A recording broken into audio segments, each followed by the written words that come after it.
Dapat ba or hindi dapat na makita ng isang bata ang isang clown na naninigarilyo sa party? Pag-usapan natin mga kasama ko sa industry ng clowning kasi marami po talagang gumagawa po nito. So once again, this is Kuya Lobby from Payaso't Iba Pa.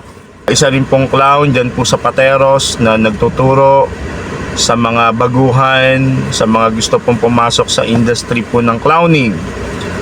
Magandang topic po ito, no? Kasi marami sa mga kasama natin sa industriya na hindi po talaga may iwasan na makapanigarilyo o manigarilyo.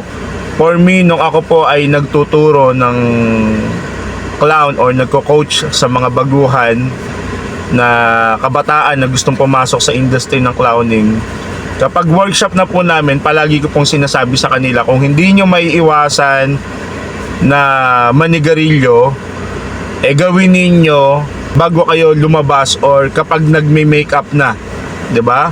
So bago kayo mag-makeup, nigarilyo na kayo para pag start ng party, paglabas ninyo, ibang karakter na kasi tayo pag lumabas na tayo, no?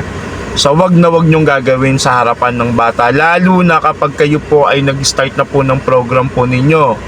Now, may mga pagkakataon hindi nila maiwasan, pwede nyo po ulit gawin yan or kung gusto nyo ulit manigarilyo kapag break time na.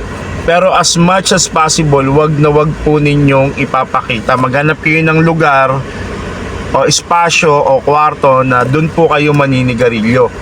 Kung talagang hindi nyo pa maiwasan or kung kaya nyo naman, after nung program, pag natapos yung program po ninyo, saka kayo manigarilyo. Yun yung mga kumbaga parang open window kung saan pwede po kayong manigarilyo kung hindi nyo po talaga may iwasan. Pero wag nyo pong ipapakita sa harapan ng bata. Bakit? Kasi sa mata ng isang bata, ang clown, funny character yan, no? Funny figure. Kumbaga, nakikita nila tayo na jolly, na tayo ay happy, 'di ba? Tayo nagpapasaya sa kanila. 'Di ba nga kapag tayo may mga anak, hindi natin as much as possible kung bata pa lumalayo tayo para hindi mausukan yung mga anak natin, 'di ba? Di how much more kung tayo po ay naninigarilyo tapos kayo po ay nandoon sa party. Di lalo namang mas marami pong maapektuhan ng mga bata na nanonood po sa inyo. Ako nga noon, ang ginagawa ko kapag may mga kasama ko na hindi maiwasan na naninigarilyo, sinasabi ko sa kanila na kung sakasakali, kung naka-makeup pa sila at gusto na nilang manigarilyo, hindi ko inaalaw. No, kapag wala na silang makeup, naghilamos na kami at gusto na nilang manigarilyo, then yun, pwede na.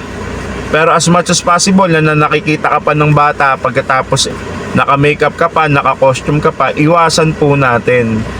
Dahil para po sa mga bata, ang isang clown po, isang mabuting character yan, na nagpapatawa, na nagpapasaya. So wag po natin gawin sa harapan ng isang bata. So once again, this is Kuya Lobby from Payaso't Iba Pa. Shoutout po sa lahat ng mga kapwa nating payaso dyan po sa Pilipinas. And sa lahat po ng mga member po ng Philippine Clown Society at ng mga naging estudyante ko po dyan sa Pateros, ingatan po natin lahat. Mahalin natin yung industriya po natin. Nakakabuhay to ng pamilya, nakakapagpatapos ng pag-aaral hanggang sa kolehiyo ng mga anak natin, at nakakakuha tayo rito ng pangangailangan natin. So i-uplift po natin, i-upgrade po natin, mahalin po natin. Wag po nating sirain yung industriya po na minahal po natin at pinangangalagaan po natin. Salamat po sa Diyos. Once again, this is Kuya Lobby from Payaso't Iba Pa. Paalam.